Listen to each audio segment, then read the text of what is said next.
Welcome to Wisdom Sleep Stories. I hope you enjoy your moment of relaxation. Between the ages of 6 and 12, something quiet but significant shifts in the way a child thinks. The world of imagination and make-believe, while never fully abandoned, begins to share space with a new kind of reasoning. This period is often called the stage of concrete operational thinking, and it marks a time when children become more capable of logical thought about real, tangible situations. The difference is subtle at first, visible only in small moments. A child who once struggled to understand why a puzzle piece would not fit now approaches the problem more systematically, turning the piece, comparing edges, thinking through possibilities before acting. In this stage, children become less centered on one aspect of a problem and can hold multiple pieces of information in mind at once. They are no longer so easily distracted by a single striking feature. Where a younger child might insist that a tall, thin glass holds more water than a short, wide one, the school-age child begins to understand that quantity can remain the same even when appearances change. This realization does not arrive all at once. It builds slowly through countless small experiences with pouring, measuring, and comparing. This understanding is called conservation, and it is one of the hallmarks of middle childhood thinking. A child may first grasp that the number of coins in a row stays the same, whether the coins are spread apart or pushed together. The physical arrangement changes, but the count does not. Later, this same logic applies to mass and volume. A ball of clay can be rolled into a snake, but the amount of clay remains unchanged. The realization that rearranging objects does not alter their fundamental quantity reflects a growing stability in the child's thinking, a kind of mental steadiness that was not present before. Mastery of conservation extends across different domains as the years pass. Number conservation often comes first, followed by mass and then volume, which may not be fully understood until closer to age 11 or 12. Each step represents a deepening trust in logic over appearance, in reason over immediate perception. Classification abilities also strengthen during these years. Children learn to group objects by shared properties, whether by color, shape, size, or function.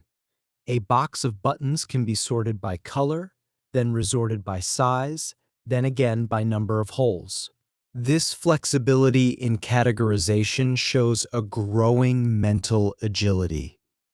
Children begin to understand class inclusion, recognizing that a subset belongs to a larger category.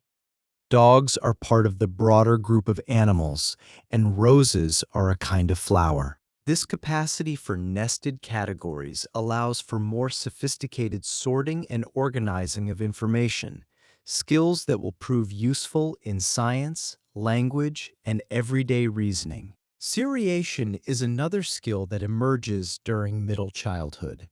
This involves ordering items along a dimension, such as arranging sticks from shortest to longest or lining up blocks from lightest to darkest. Successful seriation shows that children can compare multiple relationships at once and keep track of sequence. A child must understand not only that stick A is shorter than stick B, but also that stick B is shorter than stick C, and so on down the line. It is a quiet achievement, rarely celebrated, yet it underlies much of what children will later do in mathematics and science. The ability to see patterns and progressions begins here, in these simple acts of ordering and comparing. Logical reasoning in these years becomes more systematic, especially when problems involve familiar, concrete information. Children can follow if-then relationships and detect simple inconsistencies, though truly abstract logic is still emerging. They begin to notice when something does not add up, when a story contains a contradiction or when a rule has been broken. A child might point out that a classmate cannot have been in two places at once, or that a game's outcome does not match the rules as stated. This growing sensitivity to logical coherence is a sign of maturing thought. Reversibility in thinking allows children to mentally reverse steps. They can imagine a spilled pile of marbles being put back into a jar, or a folded piece of paper being unfolded again. This mental flexibility supports both mathematical operations and everyday problem solving. Addition can be undone by subtraction. A sequence of moves in a game can be traced backward. Actions are no longer seen as one-way streets, but as sequences that can be undone or traced in reverse. This capacity for mental reversal is essential for understanding cause and effect, for planning ahead, and for correcting mistakes. Metacognition, or thinking about one's own thinking, becomes more noticeable between ages 7 and 12. Children begin to evaluate how well they understand something and choose strategies to improve their learning. They might realize that they need to reread a paragraph or that drawing a picture helps them remember a concept. They notice when their attention drifts and can sometimes pull it back. This growing awareness of their own mental processes is a powerful tool for learning, one that will only deepen as the years go on. Memory strategies become more deliberate during this period. Rehearsal is used to keep information active, such as repeating a phone number silently until it can be written down.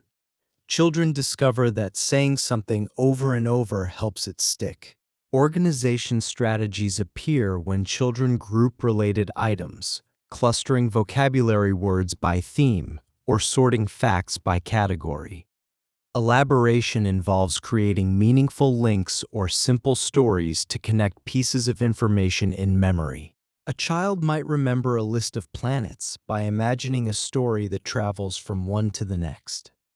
These strategies are used more consistently as children realize they can control aspects of their own learning, that memory is not simply something that happens to them, but something they can shape.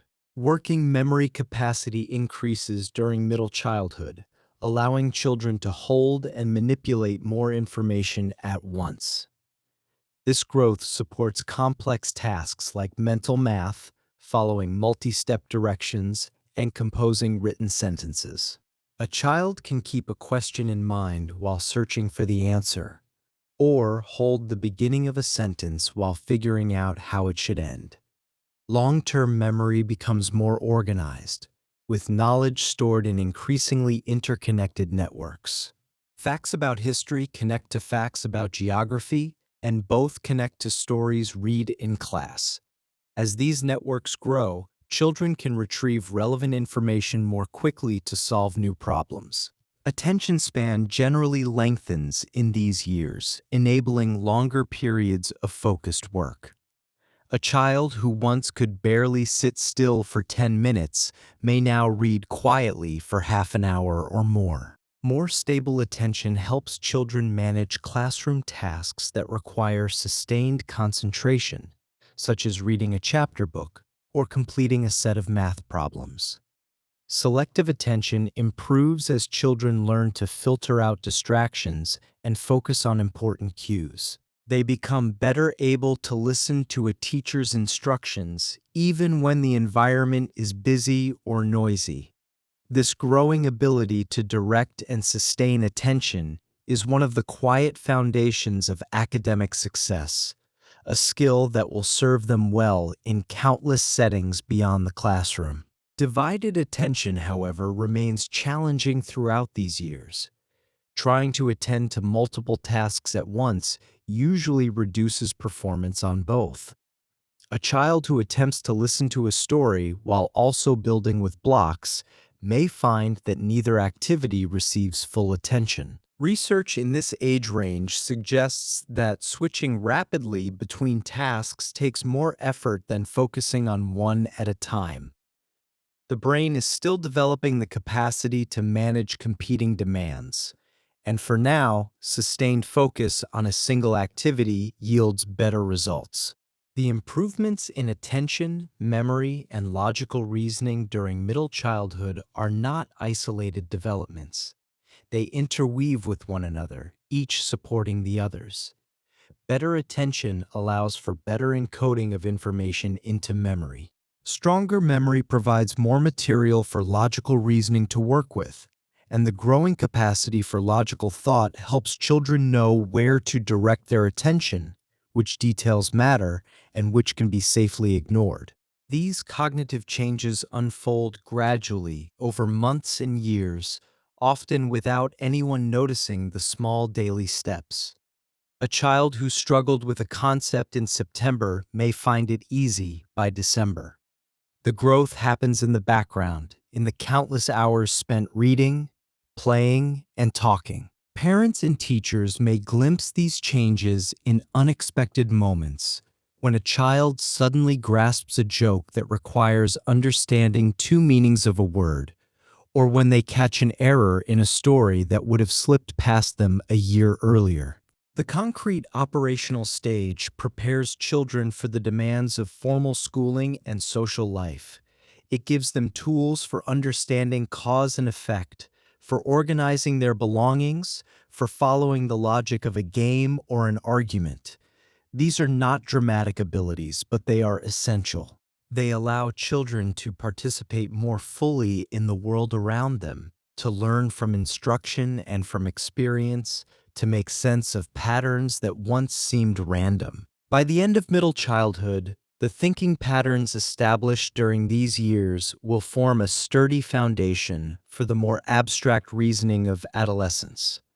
But for now, the focus remains on the real and the tangible. The child's mind is learning to navigate a world of objects and events, of numbers and words, of rules and exceptions. It is a foundation built quietly, one small insight at a time. Selective attention improves as children move through the school years. They learn to filter out distractions and focus on important cues, to hear a teacher's voice above the hum of a busy classroom. This skill, which seems so natural to adults, requires practice. A younger child might be drawn to every movement in the room, every sound from the hallway. The school-age child learns to tune these out, to keep eyes and mind on the task at hand. This ability to attend selectively makes learning in group settings possible. Divided attention, however, remains challenging. Trying to attend to multiple tasks at once usually reduces performance on both. A child who listens to an audiobook while doing homework may find that neither activity receives full engagement. Research in this age range confirms that switching rapidly between tasks takes more effort than focusing on one at a time. The brain is still maturing, and the capacity to juggle competing demands will continue to develop well into adolescence. Reading development in middle childhood marks a profound shift, where younger children are learning to decode words, sounding out letters, and building basic vocabulary. School-age children begin to read for meaning and information. The act of reading becomes less about the mechanics and more about the message. Fluency improves as children recognize words more automatically, allowing them to coordinate decoding with comprehension. A fluent reader does not stumble over common words, but moves smoothly through sentences, freeing mental resources for understanding. Reading comprehension grows when children integrate vocabulary knowledge, background information, and text structure. They begin to see how paragraphs connect to one another, how chapters build toward a conclusion. They learn to infer unstated meanings, to read between the lines, to understand that a character's silence might speak louder than words. Identifying main ideas becomes easier, as does summarizing passages in their own words. These skills transform reading from a laborious task into a window onto new worlds. Writing development follows a similar trajectory, where early writing consists of simple sentences and disconnected thoughts. Middle childhood brings organization. Children learn to structure their writing with clear beginnings, middles, and ends. They understand that a story needs a problem and a resolution, that an essay needs an introduction and a conclusion. Spelling, punctuation, and handwriting gradually become more automatic, freeing attention for the harder work of generating ideas and choosing words. The mechanics of writing, so consuming for younger children, recede into the background. A child who once spent all their energy forming letters can now focus on what those letters say. This shift allows for richer expression, for longer and more complex pieces of writing. The leap from writing a single sentence to composing a full paragraph, and from a paragraph to a page, happens during these years. It is a quiet transformation, measured not in dramatic moments, but in the steady accumulation of practice. Mathematical thinking expands beyond basic counting to more complex operations. Addition and subtraction become automatic for most children, and multiplication and division enter the picture. Children start to see relationships among numbers and use them to solve multi-step word problems. They learn that mathematics is not just about finding the right answer, but about understanding why that answer is correct, about seeing the patterns and structures that underlie numerical operations. Number sense includes understanding magnitude, place value, and the relationships between whole numbers and fractions. A child with strong number sense can estimate, can tell at a glance whether an answer is reasonable, can work flexibly with numbers in everyday situations. They understand that 500 is closer to 1,000 than to 100, that half of a half is a quarter, that doubling and halving are related operations. This intuitive feel for numbers supports all later mathematical learning. Problem-solving approaches grow more systematic during middle childhood. Children learn to break tasks into steps and check their work. They experiment with different strategies, trying one approach and then another when the first does not succeed. Drawing diagrams, making tables, testing simple cases, working backward from the answer, all of these become tools in the problem solver's kit. The willingness to try different methods, to persist when a problem seems difficult, distinguishes successful problem solvers from those who give up too quickly. Scientific thinking begins with curiosity, observation, and simple classification of objects and events. Children notice patterns in the world around them and ask why things happen the way they do. They gradually connect observations to explanations, moving from describing what happened toward understanding why it happened. A child might notice that plants near the window grow taller and begin to wonder about the role of sunlight. This natural curiosity is the seed from which scientific understanding grows. Hypothesis testing appears when children make predictions and then look for evidence that supports or contradicts those predictions.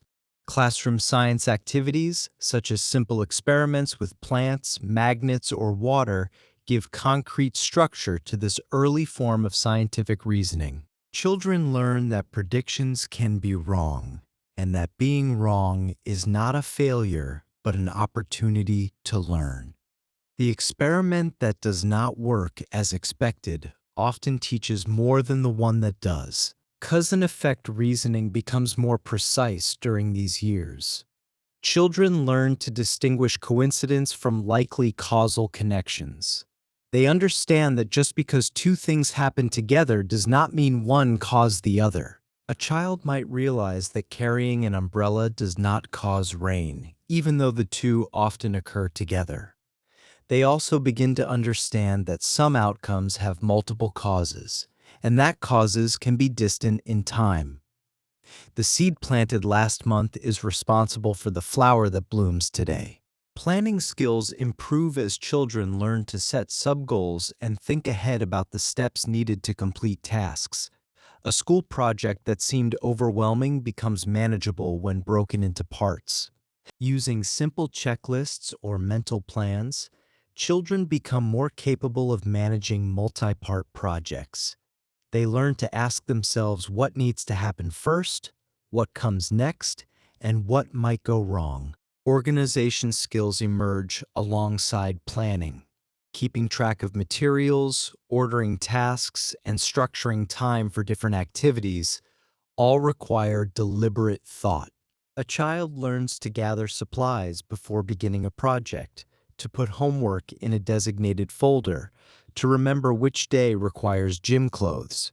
These skills develop unevenly but tend to improve across middle childhood, closely related to executive functions such as working memory and inhibitory control.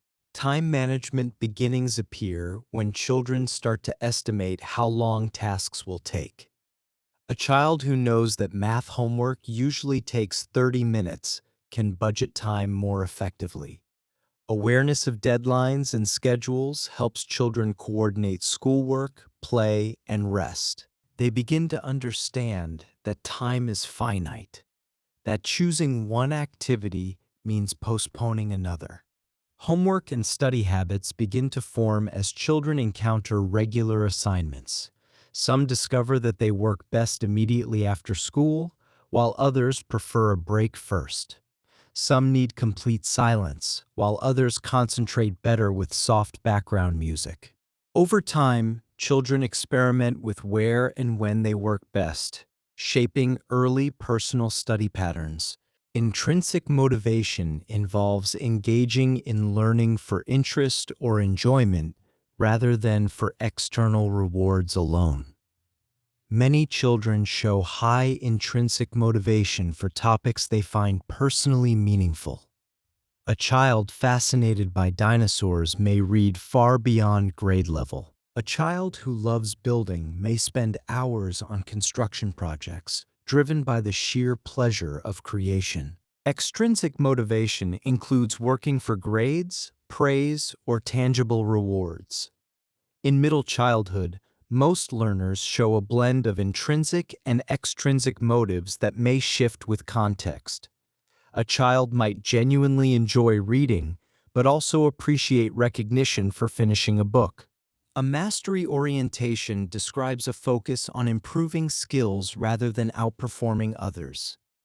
Children with this orientation view challenges as opportunities to grow. They tend to persist longer when tasks are difficult and seek feedback to improve. Praising effort and strategy rather than innate ability tends to support this approach. Growth mindset concepts emphasize the belief that abilities can change with effort and effective strategies.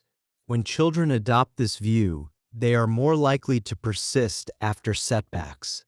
They see mistakes not as evidence of fixed limitations, but as information about what to try differently. Self-efficacy beliefs refer to children's judgments about their ability to succeed at specific tasks. Higher self-efficacy has been linked to greater persistence, better strategy use, and higher achievement. These beliefs are shaped by past successes, by observing others succeed, and by encouragement from teachers, parents, and peers. Learning from mistakes becomes more explicit as children realize that errors can reveal gaps in understanding. Reflecting on what went wrong offers information for adjusting strategies. Children who see mistakes as learning opportunities tend to develop more resilient attitudes toward challenges. Creativity in middle childhood often appears in storytelling, drawing, problem solving, and imaginative games. Children combine growing knowledge with original ideas, leading to more complex and surprising creations. A story written by a 10-year-old may feature plot twists and character development that would have been impossible for the same child at age 5. A drawing may incorporate perspective and shading, techniques learned through observation and practice. The creative work of this period reflects both the expanding toolbox of skills and the unique perspective each child brings to their creations. This creativity is not limited to traditional arts. It appears in the inventive solutions children devise for everyday problems, in the elaborate rules they create for playground games, in the imaginary worlds they construct with friends or alone. The ability to think beyond what is immediately present, to imagine alternatives and possibilities, grows stronger during these years. Some children channel this creativity into specific domains, while others express it more broadly across many areas of their lives. Talent development can begin during middle childhood as children invest time and practice in areas such as music, sports, art, or science. A child who shows interest in playing the piano may begin formal lessons, practicing scales and simple pieces that gradually give way to more demanding repertoire. A child drawn to soccer may join a team, learning not just the skills of the game but the discipline of regular practice and the rhythms of competition. These developing talents often emerge from a mix of interest, opportunity, and supportive feedback from coaches, teachers, and family members. The path of talent development is rarely straight. Children may try many activities before finding one that captures their sustained attention. They may show early promise in one area and later shift to another. The talents that bloom in middle childhood are not necessarily the ones that will define a person's adult life, but they are often the first serious explorations of what it means to pursue excellence in a chosen domain. The hours spent practicing, the frustrations overcome, the small victories celebrated, all of these contribute to a developing sense of competence and identity. Special interests may become intense during these years, with children gathering detailed knowledge about topics like animals, space, historical periods, or fantasy worlds. A child fascinated by sharks may read every book on the subject available at the library, memorize species names and habitats, and talk at length about hunting behaviors and migratory patterns. Another child may become an expert on a particular video game series, knowing every character, storyline, and hidden feature. These islands of expertise, as researchers sometimes call them, can support advanced vocabulary and complex reasoning within the chosen topic. Such focused interests often serve multiple purposes. They provide a sense of mastery and control in a world where children still have limited autonomy. They offer material for conversation with like-minded peers, creating bonds over shared enthusiasms. And they can become springboards for deeper learning, as interest in dinosaurs leads to curiosity about paleontology, evolution, and Earth's geological history. Adults who nurture these interests, providing books, experiences, and patient conversation, help children transform fleeting fascinations into lasting foundations of knowledge. Draxberry. Collecting hobbies emerge as a natural expression of children's developing skills in categorizing and organizing information. Sets of trading cards, rocks, stamps, figurines, or coins become treasured possessions. Children often develop elaborate systems for sorting and ranking their collections, deciding which items are most valuable and arranging them according to personal criteria. The pleasure of collecting lies partly in the hunt for new items, partly in the satisfaction of bringing order to a diverse array of objects. Through these activities, children practice classification in everyday life, applying abstract principles to concrete objects. School adjustment in middle childhood depends on multiple factors, including classroom climate, peer relationships, and family support. A child who feels safe, respected, and valued in the classroom is more likely to engage with learning and participate actively. Classroom environments that balance warmth with structure tend to support both academic achievement and social-emotional well-being. When children feel that the rules are fair and consistently applied, They can focus on learning rather than navigating unpredictable expectations. Children who feel a sense of belonging at school tend to show higher engagement and fewer behavior problems. Belonging means more than simply being present in a classroom. It means feeling that one's contributions matter, that one is part of a community, that there is a place where one fits.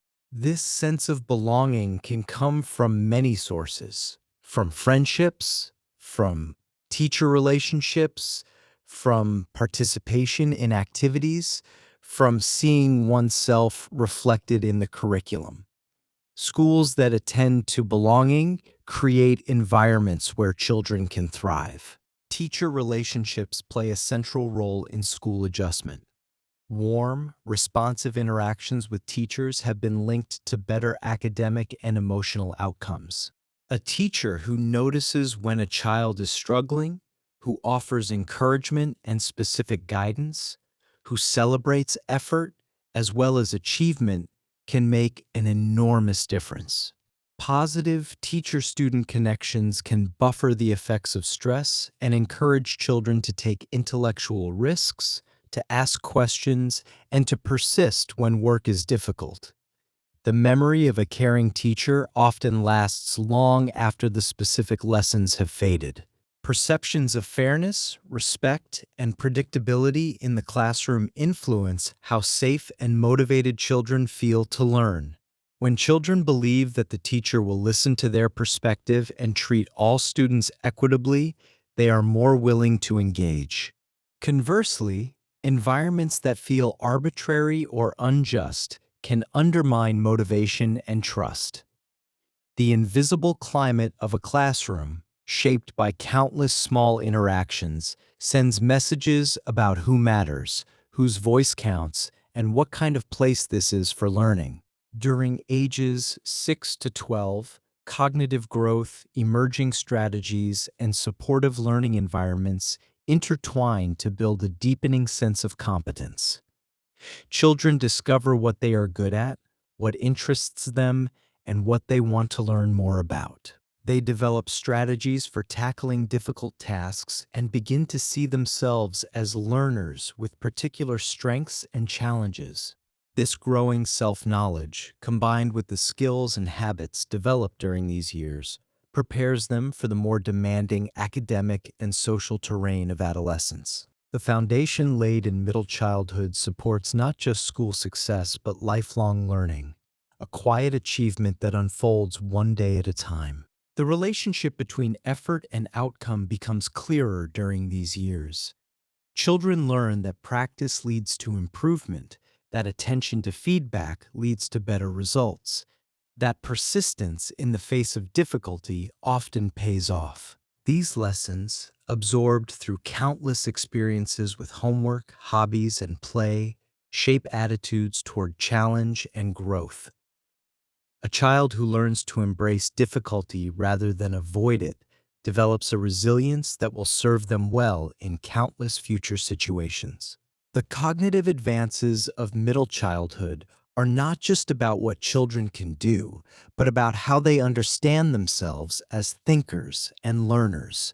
They begin to notice their own patterns, the subjects that come easily and those that require more effort, the times of day when they concentrate best, and the conditions that help them focus. This metacognitive awareness, still developing and sometimes inconsistent, represents a new level of self-understanding. Children are not just learning content, but learning about learning itself. The interplay between cognitive development and emotional experience is subtle but important. A child who feels confident in their abilities is more likely to approach new challenges with curiosity rather than anxiety. A child who has experienced success, who has seen effort lead to improvement, carries those memories into future tasks.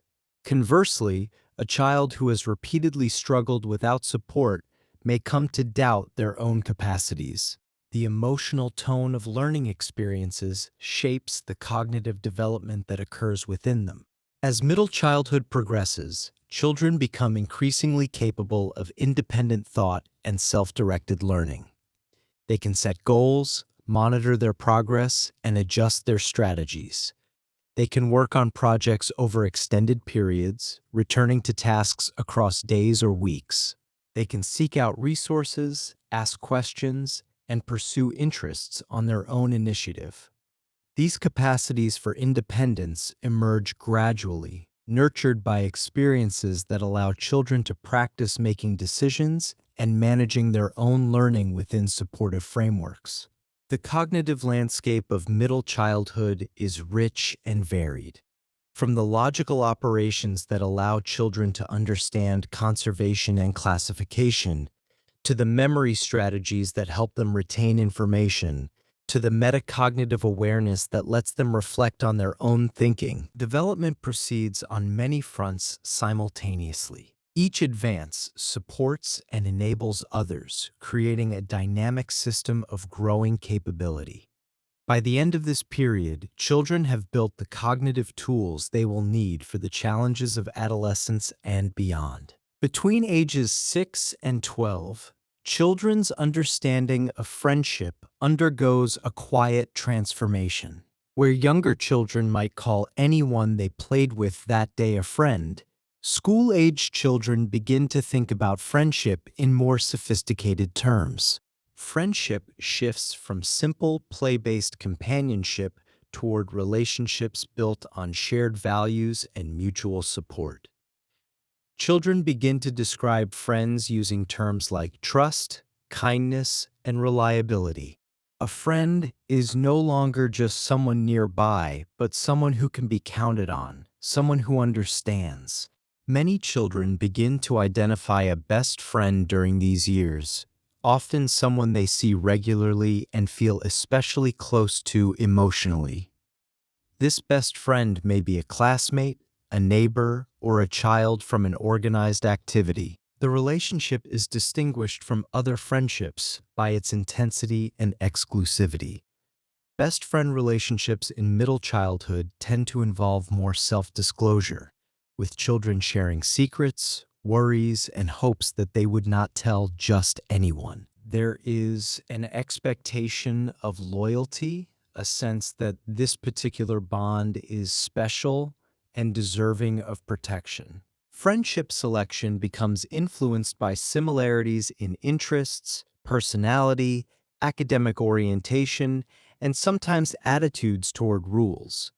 Children tend to gravitate toward others who share their hobbies, their ways of spending free time, their level of comfort in the classroom. Research shows that children are more likely to become friends with peers who match their own levels of aggression or prosocial behavior. Birds of a feather, as the saying goes, flock together. This matching of behavior within friend groups can reinforce existing tendencies. For better or for worse, maintaining friendships begins to require active effort. Staying in touch when circumstances change, resolving misunderstandings before they fester, supporting each other during difficulties, all of these demand attention and skill.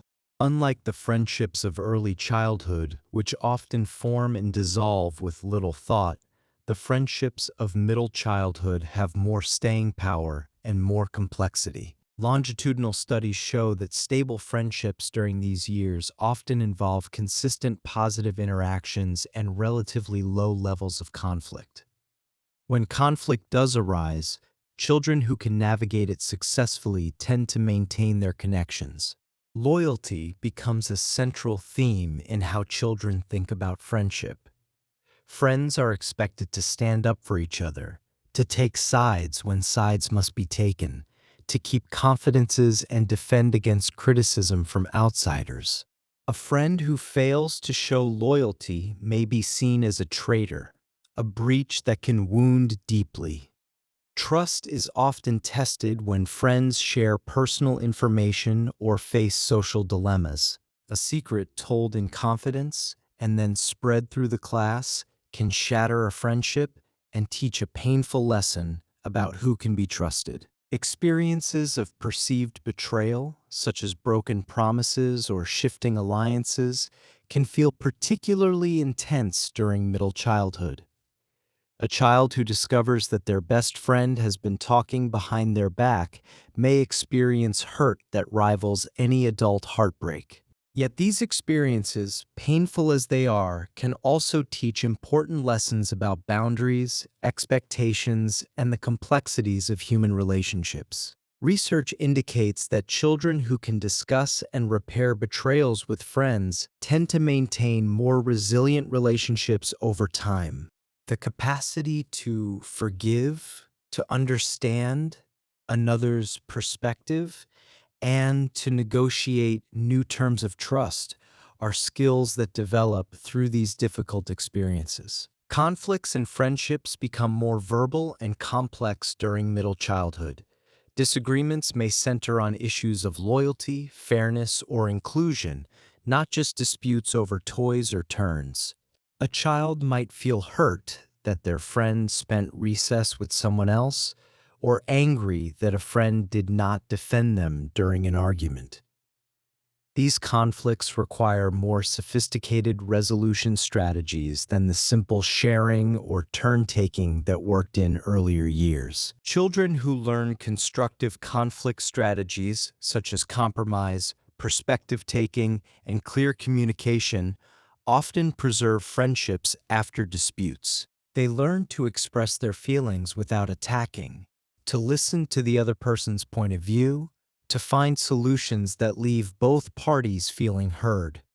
These skills do not come naturally to everyone and often require guidance from adults or the hard lessons of experience. But children who develop them find that their friendships can survive disagreements and even grow stronger for having weathered them. Making up after fights frequently includes apologies, explanations, and negotiated changes in behavior. A sincere apology acknowledges the hurt caused and expresses a commitment to do better. An explanation helps the other person understand what happened and why, reducing the sense of arbitrary betrayal. And a negotiated change, whether explicit or implicit, sets new expectations for the future. Many children report that successfully resolving a conflict can make a friendship feel stronger and more secure. Having faced difficulty together and found a way through, both children know something new about their relationship and about each other. Group dynamics gain importance during middle childhood as peer groups and informal social circles become central to daily life. Children often identify with small friendship groups that provide a sense of identity and belonging within the larger classroom or playground. These groups may have names, rituals, meeting places, or inside jokes that distinguish members from non-members. Belonging to a group offers protection, companionship, and a ready-made set of play partners. Cliques may form, characterized by relatively stable membership and clear boundaries between who is in and who is out. The formation of cliques reflects children's growing awareness of social hierarchy and their desire to establish a secure place within it. Being part of a clique can offer close support and a sense of specialness, but it may also heighten sensitivity to inclusion and exclusion. The child who is welcomed into the group experiences a glow of acceptance, while the child left outside may feel the sting of rejection all the more keenly for seeing others admitted. In-groups and out-groups become more clearly defined during these years. Children notice who is part of their circle and who is not, who shares their tables at lunch and who sits elsewhere. This awareness of social boundaries is a natural part of development, but it carries risks. The same mechanisms that create belonging for some can create isolation for others. Research suggests that in-group loyalty can coexist with fairness concerns, as many children also care about treating outsiders justly. The tension between loyalty to the group and fairness to all is a moral challenge that children begin to grapple with during middle childhood, a challenge they will continue to face throughout their lives. Social hierarchies in middle childhood often involve differences in visibility, influence, and centrality within peer networks. Some children become social hubs connected to many others and frequently sought out for play or conversation.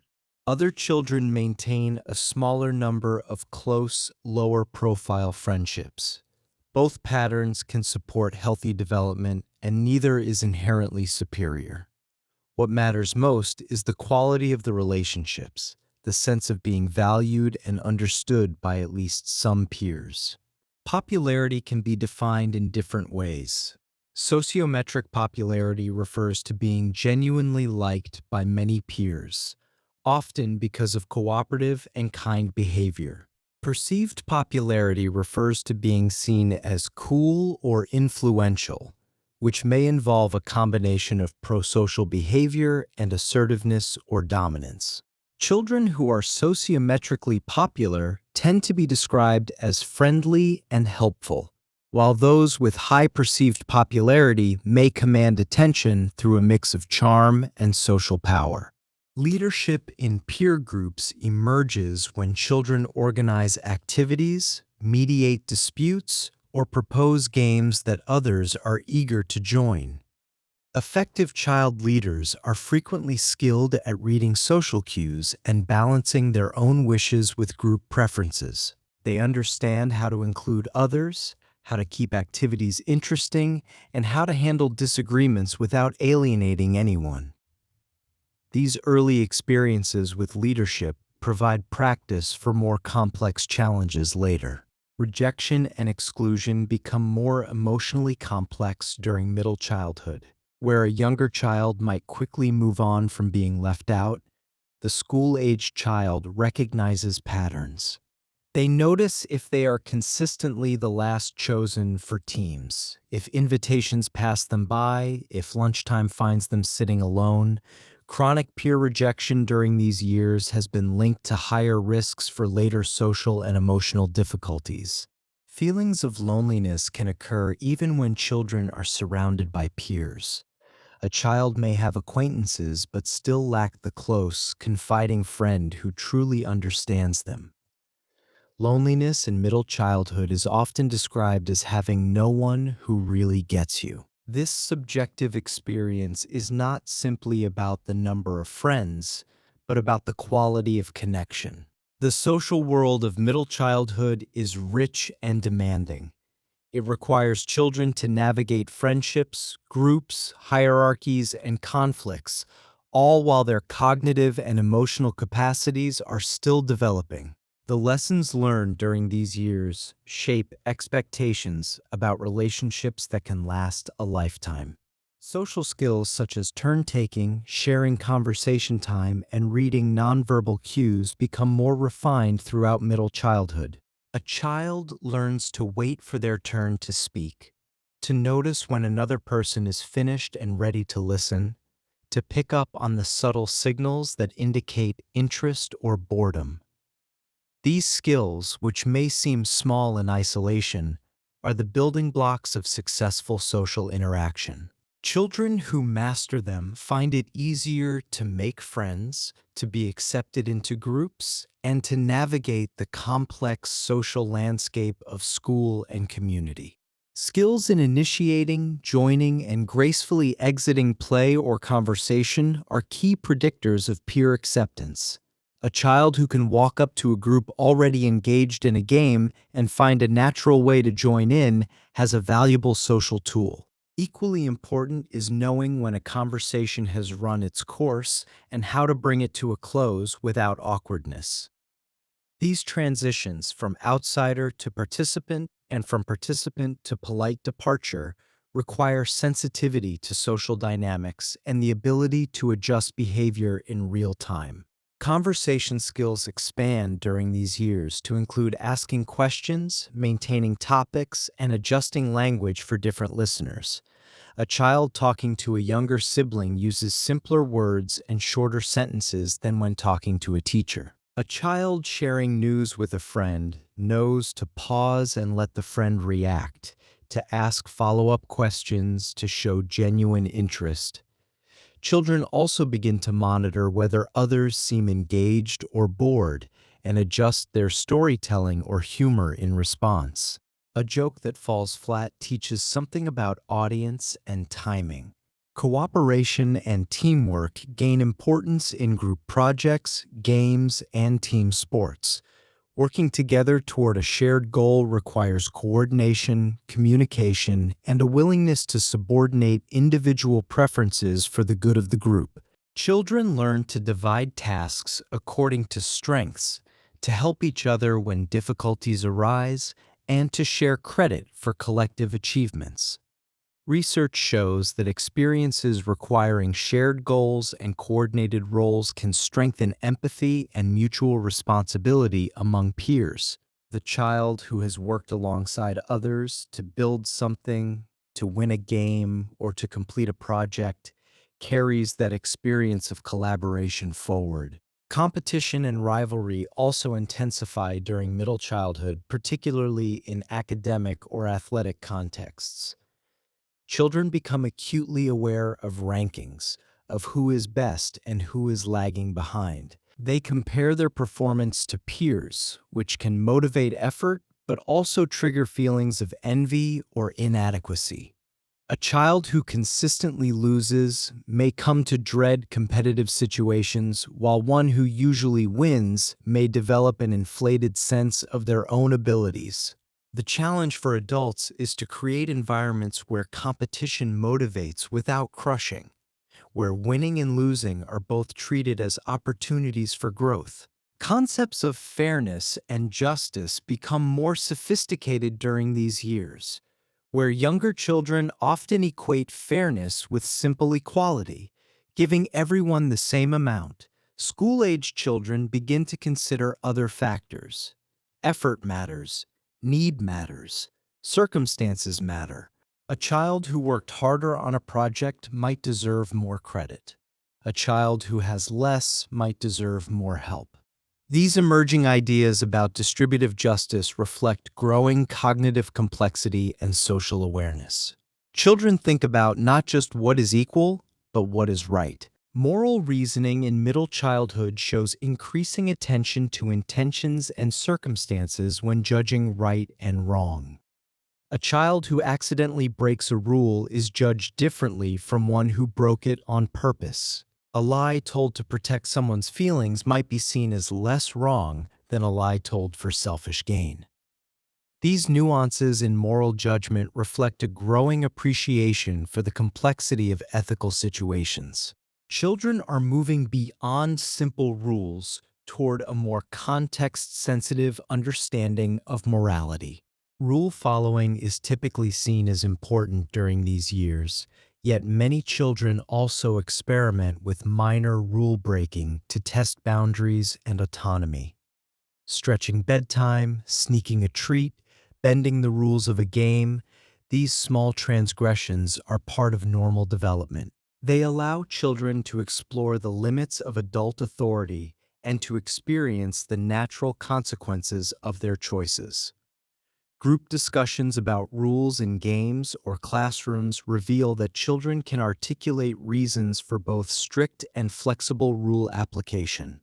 They understand that rules exist for purposes and can be adjusted when purposes change. Peer pressure beginnings appear when children feel pushed to align with group norms in clothing, language, or activities. The desire to fit in can lead children to adopt styles, vocabulary, or behaviors that they might not choose on their own. Even at this age, some children report going along with group choices to avoid standing out despite personal preferences. The pressure is often subtle, more about wanting to belong than about overt coercion. But its effects can be significant, shaping everything from haircuts to homework habits. Conformity and individuality exist in tension during middle childhood. Children want to fit in, to be accepted by their peers, to avoid the pain of standing out in unwanted ways. Yet they also want to be themselves, to express their unique interests and perspectives. This tension is not easily resolved, and children navigate it in different ways. Some embrace conformity, finding comfort in being part of the group. Others assert their individuality, accepting the costs of being different. Most find some balance, conforming in some areas while maintaining distinctiveness in others. Gender segregation in friendships is common during middle childhood, with many children preferring same-gender peers for play and conversation. Boys tend to play with boys, and girls tend to play with girls. This pattern has been replicated across many cultures, though the degree of segregation varies with local norms and settings. Same-gender friendships may offer a sense of ease and shared understanding that comes from similar socialization experiences. Boys and girls often have different play styles, different topics of conversation, different ways of relating to one another. Cross-gender friendships do occur and may become more common when children share strong mutual interests or are in smaller peer groups. A boy and girl who both love chess may become friends through their shared passion. Such friendships can offer experiences with different communication styles and perspectives, enriching social understanding. Sibling relationships in middle childhood frequently involve a complex mix of cooperation, shared activities, and occasional rivalry. The sibling relationship is unique in its combination of intimacy and conflict, of lifelong bond and daily friction. Studies suggest that positive sibling bonds can buffer stress from peer difficulties, providing an alternative source of belonging and support. Birth order research has found modest average differences, such as firstborns sometimes reporting greater responsibility and younger siblings feeling more socially flexible. However, individual variation is large, and many researchers emphasize that family climate and parenting practices exert a stronger influence than birth order alone. Neighborhood and community contexts shape opportunities for informal play, shared traditions, and local friendships. Children who participate in community activities often describe a sense of being known beyond their immediate household. They see themselves as part of something larger, with ties that reach into the wider world. Team sports become a major arena for social belonging during these years. A team offers shared goals, clear roles, and group identity through uniforms or team names. Participation in team activities has been associated with higher reports of school connectedness and peer acceptance. The experience of winning together, of losing together, of practicing and improving together creates bonds that can last well beyond the season. Clubs and organized activities such as music groups, scouting, or hobby clubs allow children to bond around specific interests. These settings often mix age groups slightly, giving children chances to observe and emulate more experienced peers. An older member who demonstrates a skill becomes a model and sometimes a mentor.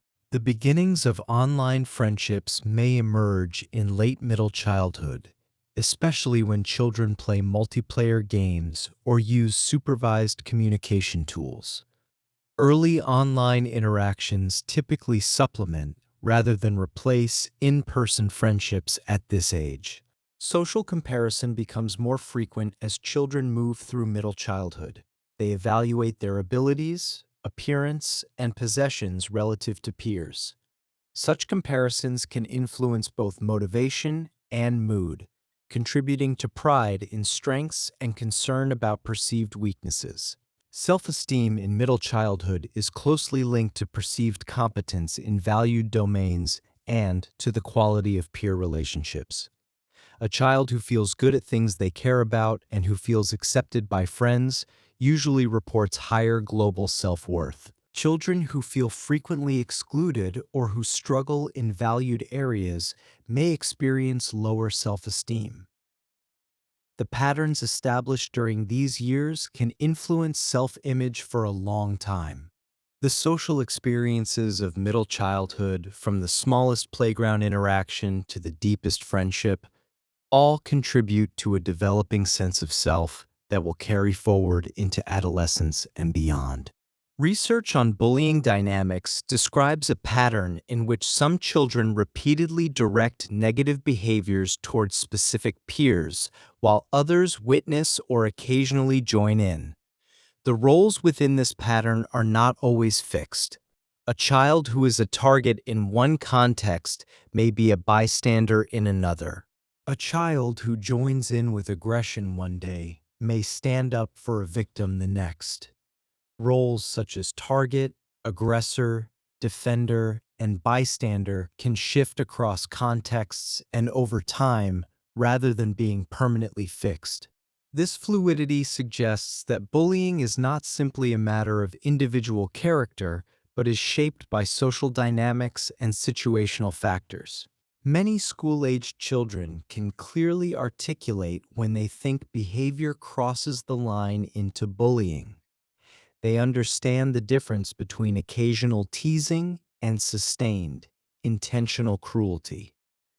This emerging moral awareness is significant. It means that children recognize bullying as wrong, even if they do not always act on that recognition. Studies show that class-wide norms, what most children approve or disapprove of, strongly influence how often bullying occurs. When the majority of students view bullying as unacceptable and are willing to intervene, rates of aggression tend to fall. Friendship quality can protect against the negative emotional impact of peer victimization. A child who is bullied but has at least one close, supportive friend tends to fare better than one who faces mistreatment alone. That friend provides a buffer, someone who offers comfort, validation, and a reminder that the victim is valued. Children who have at least one close, supportive friend often report feeling safer and more confident at school, even if broader peer relations are challenging.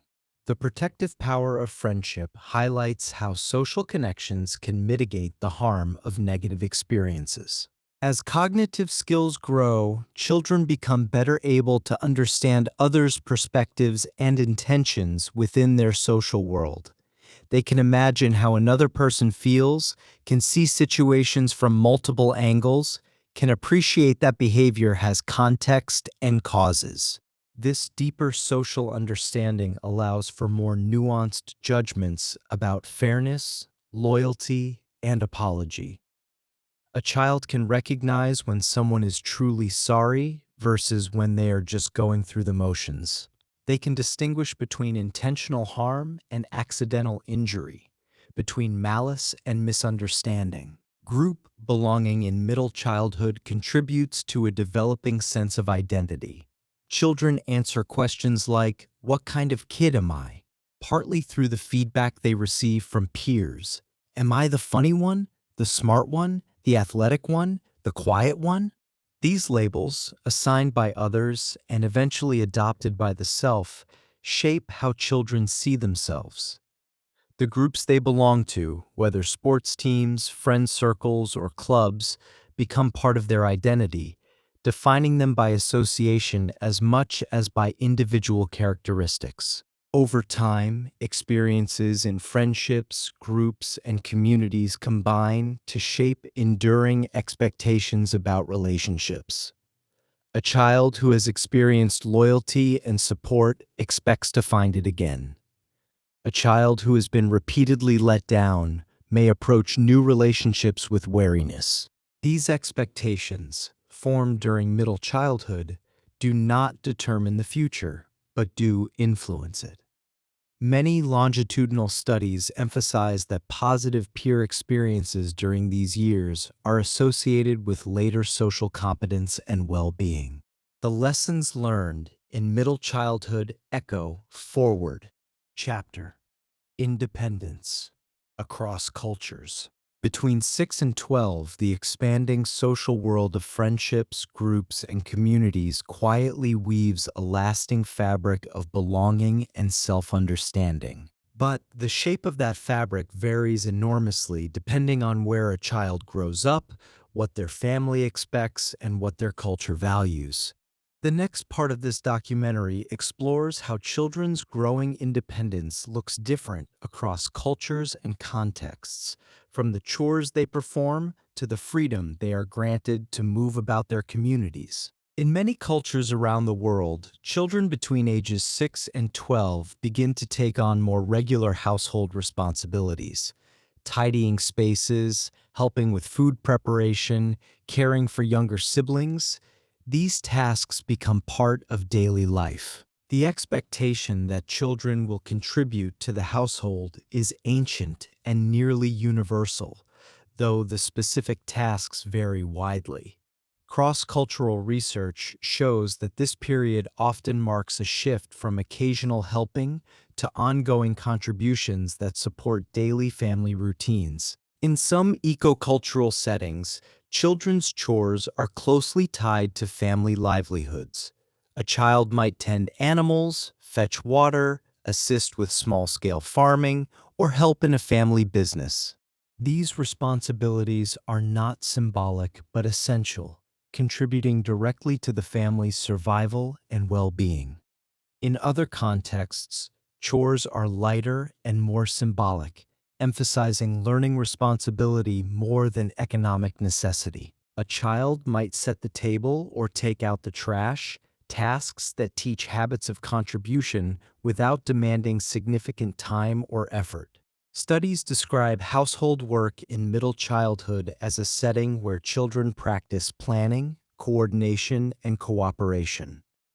Managing a chore requires thinking ahead, gathering materials, following steps in order, and sometimes coordinating with others. A child who helps prepare dinner learns not just cooking skills but organizational skills. As these abilities grow, children may be entrusted with tasks that require more independence, such as managing simple routines without direct supervision. The progression from small tasks to larger responsibilities mirrors the broader trajectory of growing autonomy. The idea of allowance appears in many industrialized societies, linking chores or age with small amounts of personal money. A child might receive a weekly allowance for completing assigned tasks, or simply for reaching a certain age. Discussions about how to use or save this money introduce early concepts of budgeting and value. Should the money be spent now on a small pleasure or saved for something larger later? These decisions, seemingly trivial, are practice for the financial choices that will become more consequential in adulthood. Children's understanding of money develops from seeing it as tangible objects to grasping abstract values, prices, and delayed rewards. A young child might not understand why a larger coin is worth less than a smaller one, or why a piece of paper can be traded for goods. Over time, these concepts become clearer, and children begin to understand the relationship between work, money, and the things money can buy. Cross-cultural differences in pocket money reflect broader beliefs about independence, work, and family obligation. In some cultures, children receive money freely as a gift. In others, money must be earned through labor or achievement. Norms of independence vary widely around the world. Some societies expect school-age children to manage many daily tasks alone. Other societies favor close adult supervision throughout middle childhood. These expectations are shaped by beliefs about safety, community cohesion, and appropriate childhood responsibilities. In some countries, it is common for primary school children to walk or cycle to school unaccompanied, especially in dense, walkable communities. International surveys report that children's independent mobility to school has declined in several nations over recent decades, often due to traffic and safety concerns. Cross-national comparisons suggest that children in Nordic and some Central European countries are often granted more freedom to travel locally than peers in many English-speaking countries. Independent travel to nearby shops, parks, or friends' homes is frequently seen as a step toward autonomy in middle childhood. A child who can walk to the corner store alone exercises a freedom that builds confidence and practical skills. The level of supervision in daily life ranges from almost constant adult monitoring to a more distributed, community-based watchfulness. In tightly knit communities, adults, other than parents, may routinely look out for children's safety in outdoor and neighborhood spaces. A neighbor might call out to a child running too close to the street. This collective supervision means that children are watched over even when their own parents are not present. Free play and unstructured time are a prominent part of childhood in many cultures, though the amount of unscheduled time has decreased in some urban settings. When children direct their own play, they choose activities, partners, and rules, practicing independence in a low-stakes environment. They learn to manage their own time and entertain themselves without adult direction. This kind of play offers opportunities for creativity and autonomy that structured activities cannot always provide. Organized activities such as sports teams, music lessons, or academic clubs are more prevalent in wealthier and urbanized communities. Parents across cultures often interpret participation in organized activities as a route to skill building. A child who takes piano lessons learns not just music but discipline. A child who joins a soccer team learns teamwork. The specific activities differ by region, influenced by local traditions and parental aspirations. Whether through free play or organized programs, children in middle childhood are learning to navigate the world with increasing independence, building the skills and confidence they will need as they grow toward adolescence and the greater autonomy it brings. School structures around the world vary in ways both visible and subtle. Class size differs enormously, from small groups in well-funded schools to classrooms packed with dozens of students. The teacher's role varies too, from authoritative lecturer to collaborative facilitator. Some systems emphasize group work and peer collaboration, while others rely heavily on individual effort and competition. In some schools, students stay with the same teacher and classmates for years. In others, they move between teachers and subjects throughout the day. The length of the school day differs globally. Some countries favor shorter days, with instruction concentrated into morning hours and afternoons left free for family, play, or independent study. Others extend the school day into late afternoon or include evening study periods, especially as children move through the grades. These variations often reflect national education priorities, transportation patterns, and family work schedules. A society where both parents work long hours may favor longer school days that provide supervision. A society with strong traditions of family time may prioritize earlier dismissals. Homework expectations also show wide cross-cultural differences. In some educational systems, homework is minimal in the early grades, with the belief that children should spend their out-of-school time playing, exploring, and being with family. In others, substantial daily workloads begin as soon as formal schooling starts. Comparative research has noted that high homework loads are not always directly related to better long-term academic performance. The relationship between homework and achievement is complex, influenced by the quality of assignments, the support available at home, and the child's own engagement. Academic pressure is experienced differently across societies. Some systems are highly exam-focused, with high-stakes tests determining a child's educational path from an early age. In these contexts, children may feel intense pressure to perform, with their future opportunities seeming to hang on test results. Other approaches prioritize balance between study and leisure, viewing childhood as a time for broad exploration rather than narrow specialization. Children's subjective experience of stress often depends on how performance expectations are communicated and supported. Pressure that feels overwhelming when imposed harshly may feel manageable when accompanied by encouragement and help.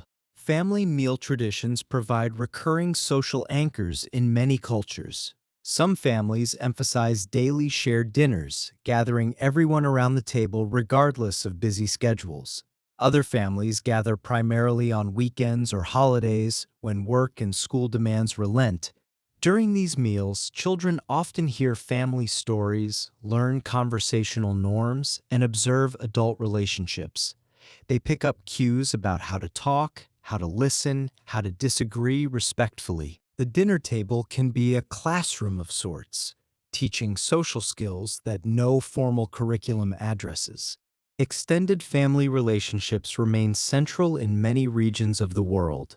Grandparents, aunts, uncles, and cousins may play active roles in daily childcare, not as occasional visitors, but as regular presences in a child's life.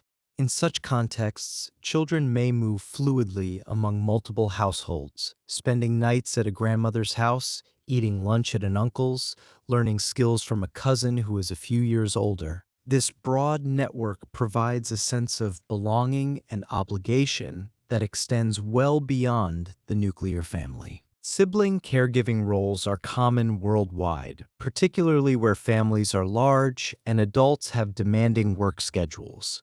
Middle childhood is frequently identified as the age range when older siblings begin to supervise younger ones for short periods and assist with their routines. An 8-year-old might walk a younger sibling to school, help with homework, or ensure that snacks are eaten and teeth are brushed. This responsibility, while sometimes burdensome, can also foster maturity and a sense of importance within the family.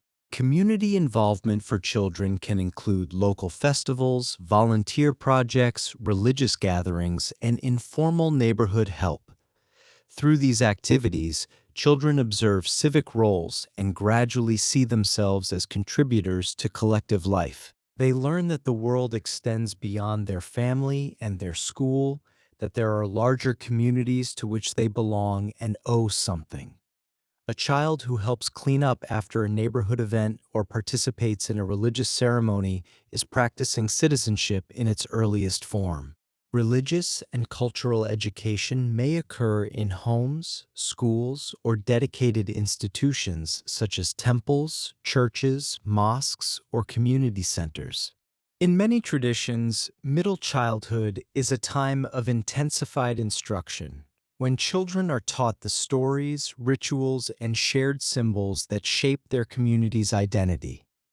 They learn what their people believe, how they celebrate, what they mourn. This education connects them to history and to a sense of meaning that transcends individual experience. Rites of passage in middle childhood and early adolescence may include ceremonies, first communions, coming-of-age lessons, or other formal recognitions of growing responsibility. These rituals often link individual development with communal expectations and shared heritage. A ceremony marking a child's transition to a new status tells them that they are seen, that their growth matters, that the community has a place for them. Such rituals can provide powerful anchors of identity in a changing world. In more collectivist cultures, children are often encouraged to see themselves as closely interdependent with family and group. Duties, harmony, and loyalty are emphasized. Individual preferences may be subordinated to family needs or community expectations. Children learn that their actions reflect on their family, that success is shared, and that failures affect more than just themselves. This orientation shapes how children think about achievement, relationships, and their place in the world. In more individualist cultural contexts, children may be encouraged to express personal preferences and make independent choices. Self-expression and individual achievement are valued. Children learn to articulate their own opinions, to pursue their own goals, to see themselves as distinct individuals with unique paths. This orientation shapes expectations about what it means to grow up and become a successful adult. Urban childhoods typically involve greater access to formal schooling, organized activities, and media, but may offer less unsupervised outdoor space. A child in a city apartment may have libraries, museums, and sports leagues within reach, but few places to roam freely without adult supervision. The streets may feel too busy or too dangerous for unaccompanied play. Screen time may fill hours that children in other settings spend outdoors. The richness of urban resources comes with constraints that rural children may not experience. Rural childhoods often include more contact with nature, work related to agriculture or local trades, and mixed-age peer groups. A child growing up on a farm may have chores that contribute directly to the family's livelihood, may know children of all ages from a small school, and may have woods or fields to explore. The pace of life may be slower, the community smaller and more tightly knit. But opportunities that urban children take for granted, like specialized lessons or diverse peer groups, may be harder to access. Historical studies show that in many societies, children once entered labor roles or apprenticeships at ages that today are associated with primary school. Over the past century in many regions, formal schooling has replaced early, full-time work for children. Child labor laws, compulsory education, and changing economic structures have extended childhood. But patterns still vary globally. Work and childhood intersect differently worldwide. In some contexts, children's contributions are light household help alongside schooling. In others, children engage in structured apprenticeships. Where children's work is present, it often coexists with schooling, creating a dual context for learning skills and responsibility.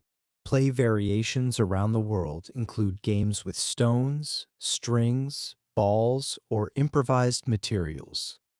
A group of children in one country might play elaborate games with marbles, while children elsewhere invent games using bottle caps or sticks. Despite differences in form, many games share common themes of cooperation, competition, rhythm, and storytelling. The universality of play suggests something deep in human nature. Traditional toys and games often carry cultural meanings, teaching counting, coordination, or local myths.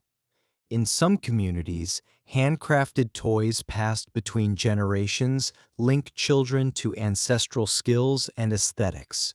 Storytelling and oral traditions remain important in many cultures where elders share folk tales, legends, and family histories. These narratives convey moral lessons, humor, and cultural identity while strengthening listening and memory skills. Children's literature varies widely across regions, yet recurring motifs of adventure, friendship, and growth appear across many story traditions. Translated books and global media increasingly mix with local stories, giving children layered literary worlds. Media access, including television, radio, and digital content, differs according to infrastructure, regulation, and family resources. In some areas, children primarily share media in group settings, such as community halls or schoolrooms, rather than alone. Technology access, including computers, tablets, and mobile phones, shows significant global and within-country inequality. A child in a wealthy urban household may have multiple devices, high-speed internet, and unlimited access to digital worlds. A child in a rural village may share a single device with siblings or have no access at all.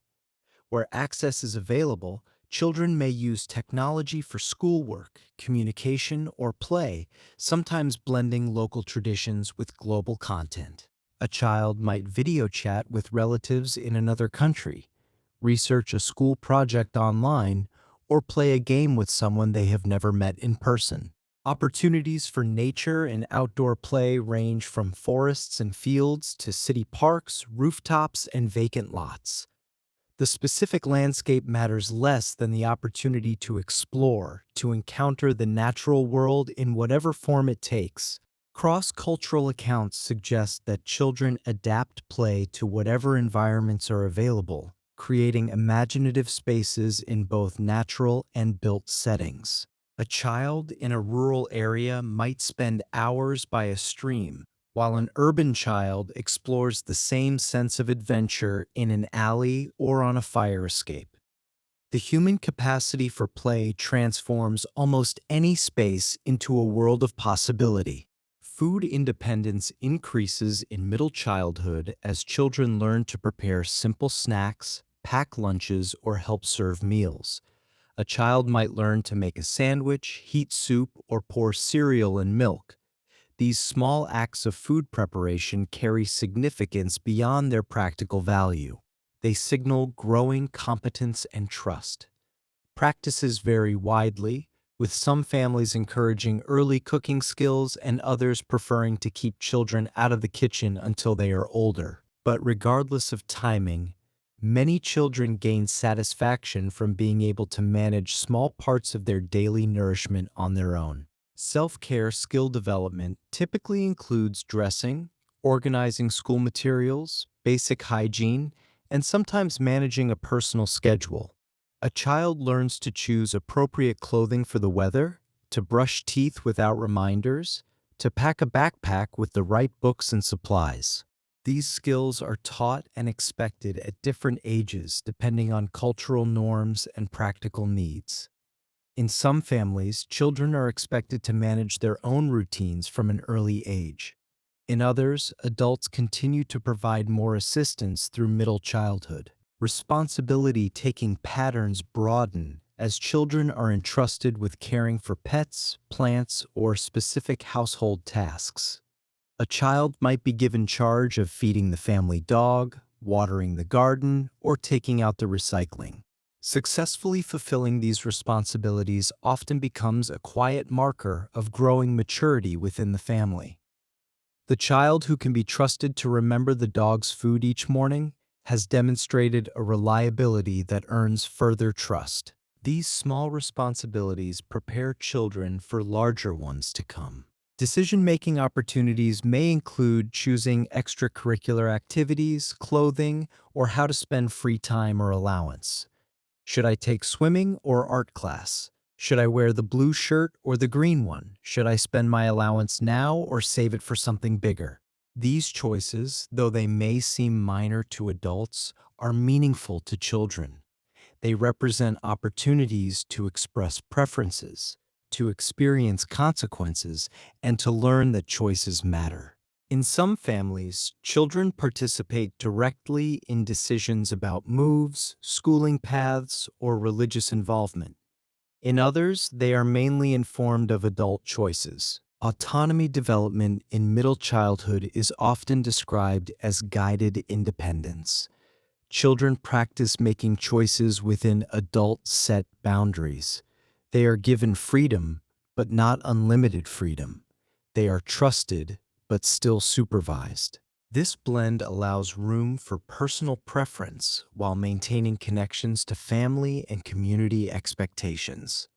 A child might choose which friend to invite for a play date, but not how late to stay up. They might select their own books at the library but still have limits on screen time. The boundaries shift gradually as competence grows. Cross-cultural studies emphasize that independence and interdependence are not opposites, but can be nurtured together in daily routines. A child can learn to think for themselves while also learning to consider the needs of the group. A child can develop personal preferences while also respecting family traditions. The either-or framing that sometimes appears in discussions of child development does not capture the complexity of real lives. Most children navigate between individual expression and social connection, finding their own balance as they grow. Children may feel most confident when they perceive themselves as both capable individuals and valued members of a group. The sense of being able to do things independently reinforces self-esteem. The sense of belonging to a family, a school, a community provides security and meaning. These two sources of confidence are not in competition, but complement each other. A child who knows they can tie their own shoes and also knows they are loved by their family has a sturdy foundation for facing the challenges of growing up. Around the world, ages 6 to 12 are often seen as a time to practice new roles safely before the more adult responsibilities of adolescence. This is a period of preparation, of rehearsal, of trying on identities and testing capacities. The stakes are relatively low, the support's relatively high. Mistakes can be made without catastrophic consequences. Skills can be developed without the pressure of adult accountability. These years frequently balance play, school, contribution, and exploration, creating a gradual pathway toward greater self-reliance. The specific tasks assigned, freedoms granted, and expectations held all reflect each culture's deeper ideas about what it means to grow up. In some places, a 12-year-old is still very much a child, sheltered and supervised. In others, the same age marks the threshold of significant responsibility. The variation is not random, but reflects beliefs about childhood, education, family, and community that have developed over generations. Yet beneath the variation, common themes emerge: the importance of learning, the value of contribution, the need for connection, and the gradual expansion of autonomy. Across diverse settings, the steady expansion of responsibility, mobility, and voice in middle childhood quietly shapes a child's emerging sense of independence and belonging.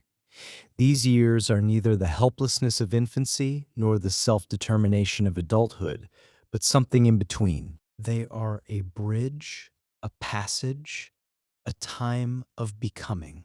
And though the specific experiences differ enormously from one child to another, the underlying developmental work is remarkably consistent. Learning to function in the world, building relationships with peers, contributing to family and community, and developing a sense of who one is and who one might become. The physical development of middle childhood, though less dramatic than the changes of infancy or adolescence, continues steadily. Children grow taller and stronger, their coordination improves, their stamina increases. A 12-year-old's body is capable of feats that would have been impossible at 6. Motor skills become more refined during these years. Fine motor control improves, allowing for more precise movements of the hands and fingers. Handwriting becomes more fluid and legible. Gross motor skills also improve, supporting participation in sports and physical games. The awkwardness of early childhood gives way to greater physical confidence. Health habits established during middle childhood can have lasting effects. Patterns of nutrition, exercise, sleep, and hygiene become more consistent. A child who learns to enjoy vegetables, to value physical activity, to prioritize adequate sleep, carries these habits forward. Sleep needs during middle childhood typically range from 9 to 12 hours per night. Adequate sleep supports learning, emotional regulation, and physical growth. Many children in industrialized societies do not get enough sleep, affected by homework, screen time, and early school start times. Physical activity plays multiple roles during these years. It supports physical health, provides opportunities for social interaction, releases energy, and can improve mood. Despite these benefits, many children do not get enough physical activity. The period from 6 to 12 is sometimes called the calm before the storm, a relatively stable time between the rapid changes of early childhood and the upheavals of adolescence. But this framing can be misleading. Middle childhood is not merely a waiting period. It is a time of substantial development across cognitive, social, emotional, and physical domains. The child who emerges from these years is fundamentally different from the one who entered them, equipped with skills, relationships, and self-understanding that will serve as the foundation for whatever comes next. The integration of all these developmental threads, cognitive, social, emotional, and physical, creates the unique person each child is becoming. No two children follow exactly the same path through middle childhood. Each brings their own temperament, their own interests, their own circumstances. The universal processes of development interact with individual differences to produce infinite variation. Yet common themes run through these years: the growth of competence, the deepening of relationships, the emergence of identity, and the gradual assumption of greater independence. These themes unite children across cultures and contexts, even as the specific expressions differ. In many regions of the world, extended family relationships remain central to the daily rhythms of childhood. Grandparents, aunts, uncles, and cousins often play active roles in caregiving, filling in when parents are working or simply weaving themselves into the ordinary fabric of a child's day. A grandmother might walk a child home from school each afternoon, her hand warm and familiar against the cool air. An uncle might help with homework on weekday evenings, explaining mathematics in ways that somehow make more sense than the teacher's explanations. A cousin might become the closest thing to a sibling for an only child, sharing secrets and inventing games during weekend visits. In such contexts, children move fluidly among multiple households, spending nights at a cousin's home or weekends with grandparents as naturally as breathing. They learn to sleep in different beds, to navigate different household rules, to feel at home in more than one kitchen. This fluid belonging brings both security and a rich tapestry of relationships, teaching children that family extends far beyond the walls of a single house. Sibling caregiving roles are common worldwide, particularly in families where there are many children and adults face demanding work schedules. Middle childhood is frequently identified as the age range when older siblings begin to supervise younger ones for short periods and assist with their daily routines. An 8-year-old might watch a toddler during an afternoon rest, keeping one eye on the sleeping child while doing homework nearby. A 10-year-old might help a younger sibling get dressed for school, patiently buttoning a coat or tying shoelaces that small fingers cannot yet manage. These responsibilities are rarely formal, but they matter deeply. Through them, children learn attentiveness, patience, and the quiet satisfaction of being trusted with something important. They discover that caring for others can feel both demanding and rewarding in equal measure. Community involvement deepens during these years as well. Children may participate in local festivals, carrying banners, or wearing costumes that connect them to traditions older than memory. They might lend a hand at volunteer projects, sorting canned goods, or planting trees in neighborhood parks. They join religious gatherings where familiar faces greet them by name, and they offer informal help to neighbors, perhaps feeding a cat while someone is away or helping carry heavy bags up a flight of stairs. Through these activities, they observe civic roles firsthand. They see adults organizing, cooperating, and contributing to collective life, and gradually, they begin to see themselves as contributors too. A child who helps set up chairs for a community celebration or distributes food at a local event is quietly learning what it means to belong to something larger than family alone, to be part of a web of mutual care that holds a neighborhood together. Religious and cultural education often takes place alongside formal schooling during these years. This learning may occur in homes where parents share prayers before meals or explain the meaning of holidays and sacred days. It may happen in school classrooms where religious instruction is part of the curriculum, Or it may unfold in dedicated institutions such as temples, churches, mosques, synagogues, or community centers where children gather on weekends or evenings. In many traditions, these settings introduce moral stories that have been passed down for generations, along with rituals, prayers, and shared symbols that shape identity and belonging. A child lighting a candle during a service learns to hold the flame carefully. A child memorizing a sacred text discovers the rhythm of ancient words. A child participating in a seasonal ceremony finds their place in a community of meaning that stretches back through time. Rites of passage in middle childhood and early adolescence mark important transitions in many cultures around the world. These may include religious ceremonies that welcome children into fuller participation in faith communities. They might involve first communions, bar or bat mitzvahs, coming-of-age lessons, or other formal recognitions of growing responsibility. Such rituals often link individual development with communal expectations and shared heritage. The child is acknowledged not just as older, but as ready to take on new roles within the group.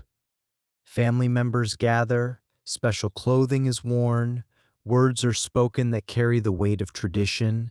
These ceremonies can be quiet or elaborate, but their purpose is similar across cultures: to name and honor the shift from younger childhood toward something more. Cultural expectations around selfhood vary widely across the world. In more collectivist cultures, children are often encouraged to see themselves as closely interdependent with family and group, with emphasis placed on duties, harmony, and mutual obligation. Success is understood as something achieved together, and individual accomplishments are valued partly for the honor they bring to the family. In more individualist cultural contexts, children may be encouraged to express personal preferences and make independent choices while still participating in family life. They learn to articulate what they want and to see themselves as shapers of their own paths. Neither approach is superior. Each reflects a coherent vision of what a good life looks like and how children fit within it. The physical settings of childhood also shape experience profoundly. Urban childhoods typically involve greater access to formal schooling, organized activities, and diverse media, but may offer less unsupervised outdoor space. Streets are busy with traffic, and open fields are rare. Children may find themselves playing in small apartments or crowded playgrounds, their worlds bounded by concrete and the hum of distant engines. Rural childhoods, by contrast, often include more contact with nature, work related to agriculture or local trades, and mixed-age peer groups. A child growing up on a farm might spend afternoons among animals and crops, learning rhythms of labor and seasonal change that city children rarely see. Both settings offer richness, both impose constraints. Neither is simply better or worse, only different. Historical studies remind us that childhood itself has changed dramatically over time. In many societies, children once entered labor roles or apprenticeships at ages that today are associated with primary school. A 7-year-old might have worked in a factory, breathing lint-filled air and tending machines. Or they might have learned a trade alongside a craftsman, beginning as an errand runner and gradually gaining skill. Over the past century in many regions, formal schooling has replaced early, full-time work for children, though patterns still vary globally. In some places, the shift is recent and still unfolding. In others, it happened generations ago. Where children's work is still present today, it often coexists with schooling, creating a dual context for learning skills and responsibility. A child might attend class in the morning and help in a family shop or field in the afternoon, their day divided between textbooks and tangible labor. This blend is neither wholly negative nor wholly positive. It depends on the demands made, the safety provided, and the opportunities preserved for rest and play. When the balance is right, such work can teach competence and contribution without stealing the other essential experiences of childhood. Play varies beautifully around the world, adapting to whatever materials and spaces are available. Games may involve stones, strings, balls, or improvised materials drawn from the local environment. A stick becomes a horse galloping across imaginary plains. A pile of pebbles becomes a game of skill requiring steady hands and keen concentration. A length of rope transforms into a jumping game with elaborate rules and chanted rhymes. Despite differences in form, many games share common themes of cooperation, competition, rhythm, and storytelling. Children everywhere seem drawn to testing themselves, working together, and imagining worlds beyond the immediate present. Traditional toys and games often carry cultural meanings that transcend simple amusement. A spinning top might teach counting as children wager how long it will spin. A string game passed through the fingers might demonstrate coordination while telling a story in patterns of thread. A carved figure might embody a character from local mythology, bringing ancient narratives into children's hands. In some communities, handcrafted toys are passed between generations, linking children to ancestral skills and aesthetics. The toy itself becomes a quiet teacher, connecting past and present through the simple act of play, carrying within its worn surface the fingerprints of those who played before. Storytelling and oral traditions remain important in many cultures around the world, where elders share folk tales, legends, and family histories with younger generations. Around fires on cool evenings, at bedsides before sleep, or during long journeys and quiet afternoons, narratives flow from one generation to the next, like water finding its natural course. These stories convey moral lessons without preaching, offering instead characters who make choices and face consequences that echo long after the tale ends. They offer humor that bubbles up unexpectedly, adventure that quickens the pulse, and a sense of place in a world full of wonders. The voice of the storyteller becomes a thread connecting children to all who came before, carrying forward wisdom that no book could fully capture. Children's literature varies widely across regions, yet certain recurring motifs appear again and again in stories told to young readers around the world. Adventures in distant lands, the testing of courage, the warmth of friendship, and the quiet triumph of growth emerge in tales from every continent and every era. A child in one country may read about a young hero crossing mountains, while a child in another follows a protagonist navigating the challenges of a new school or learning to stand up to injustice. The settings differ, the names change, but the underlying themes resonate across cultures, speaking to something universal in the experience of growing up. Translated books and global media increasingly mix with local stories, giving children layered literary worlds where familiar traditions sit alongside narratives from far away. A child might read a folk tale from their own culture in the morning and a translated novel from across the ocean by evening, weaving together influences that broaden imagination and understanding in ways that would have been impossible for previous generations. Media access varies considerably around the world, shaped by geography, economics, and policy.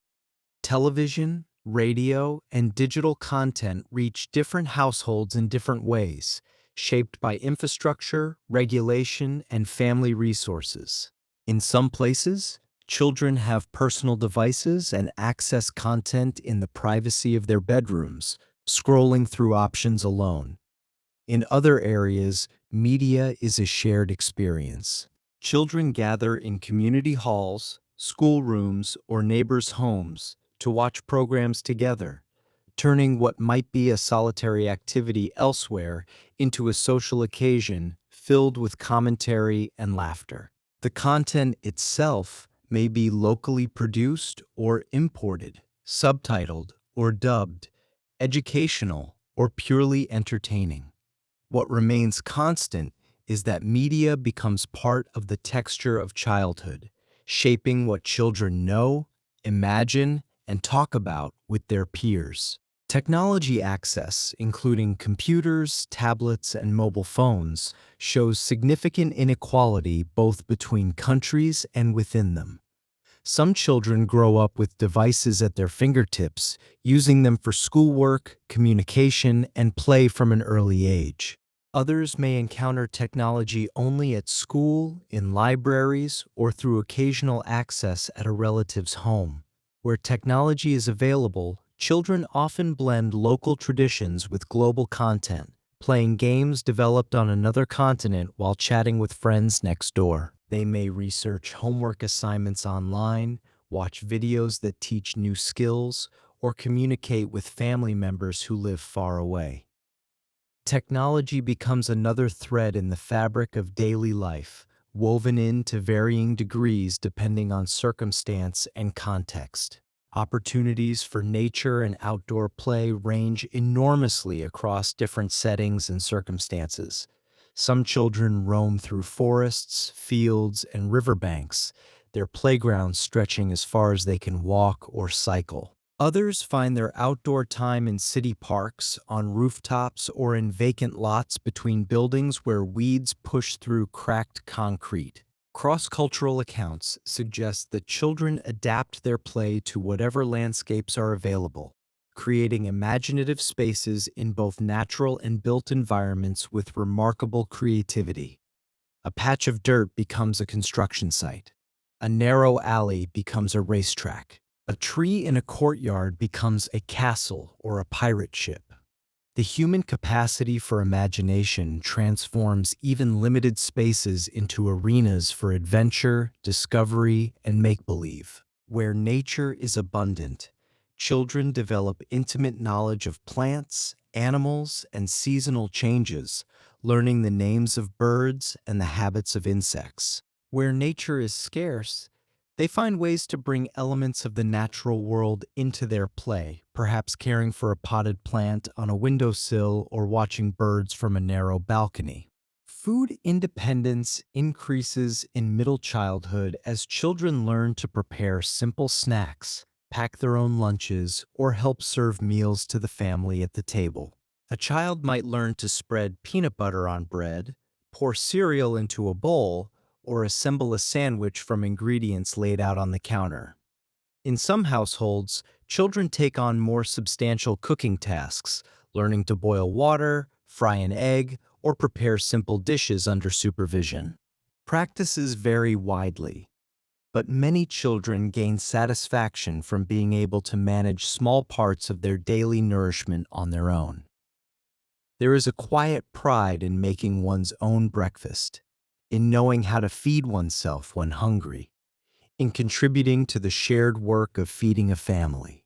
Self-care skill development typically includes dressing without assistance, organizing school materials, maintaining basic hygiene, and sometimes managing a personal schedule.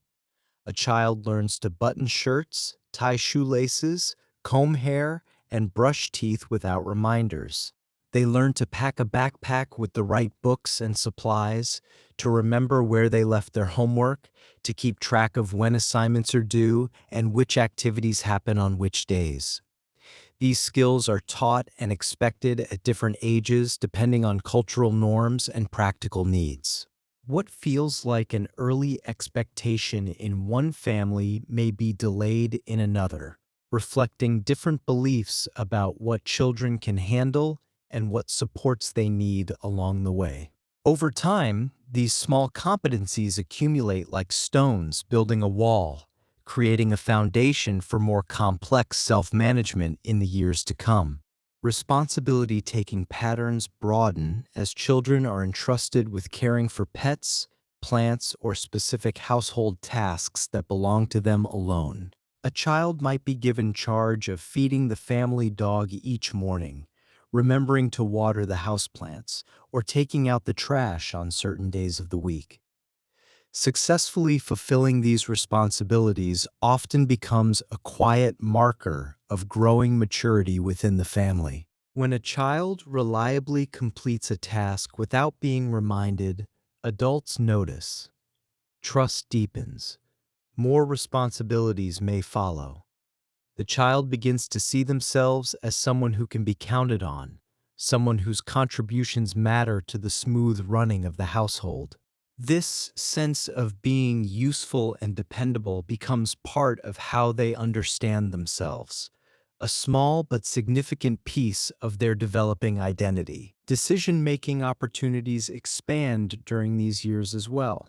Children may be invited to choose their own extracurricular activities, selecting between soccer and swimming, art class and music lessons. They may pick out their own clothing in the morning, deciding what to wear within parameters set by weather and occasion. They may determine how to spend their free time after school or how to allocate a small allowance between saving and spending. In some families, children participate directly in larger decisions about moves, schooling paths, or religious involvement, their voices heard alongside those of adults. In other families, children are mainly informed of adult choices rather than consulted, learning about decisions after they have been made. Both approaches teach something about how the family operates and what role the child plays within it. Autonomy development in middle childhood is often described as guided independence, a phrase that captures the balance between freedom and oversight that characterizes these years. Children practice making choices within boundaries set by adults. They venture out, but not too far. They decide, but not about everything. This blend allows room for personal preference while maintaining connections to family and community expectations. A child choosing their own outfit expresses individual taste. A child following household rules at dinner time participates in shared norms. Both experiences matter, and most children navigate between them many times each day without conscious thought. Cross-cultural studies emphasize that independence and interdependence are not opposites, but can be nurtured together in daily routines and ordinary moments. A child who helps prepare dinner is both contributing to the family and developing personal skills. A child who walks to school alone is both exercising independence and trusting that the community is safe. Children may feel most confident when they perceive themselves as both capable individuals and valued members of a group, when they know they can manage on their own and also know they belong to something larger than themselves. Around the world, ages 6 to 12 are often seen as a time to practice new roles safely before the more demanding and adult responsibilities of adolescence arrive. These years frequently balance play, school, contribution, and exploration, creating a gradual pathway toward greater self-reliance. Children are still young enough to be protected and guided, yet old enough to begin shouldering real tasks and making real choices. The specific tasks assigned, freedoms granted, and expectations held all reflect each culture's deeper ideas about what it means to grow up, what children are capable of, and what kind of adults they are being prepared to become. Across diverse settings and traditions around the world, the steady expansion of responsibility, mobility, and voice in middle childhood quietly shapes a child's emerging sense of independence and belonging. They learn that they can do things on their own. They learn that they are part of something beyond themselves. And in the interplay between these two discoveries, they begin to form an answer to the question every growing person must eventually face: who am I becoming, and where do I fit in this world?